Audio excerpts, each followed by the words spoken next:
Nuclear power is France's fuel lifeline, delivering up to 70% of its daily electricity needs and turning it into Europe's biggest exporter of electricity.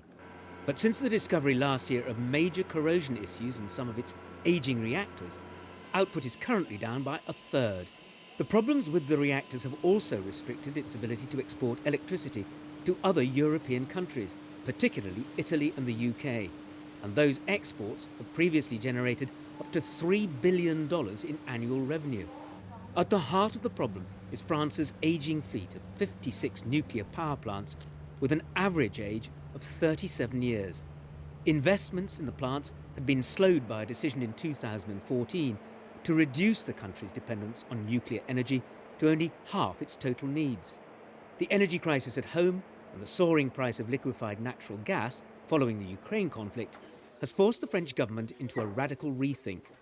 6 new reactors are planned, and one is already under construction in a $54 billion programme announced this year.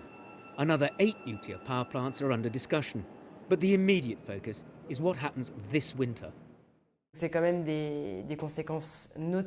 It has important consequences for French people's lives. Their daily life is likely to be heavily impacted. Some establishments will experience power cuts. Others, like hospitals and prisons, should be spared. Also spared are the French people who are on the supply line of these establishments. So in reality, today, the cuts would concern only 60% of the population, but it will still have a real impact on the lives of French people.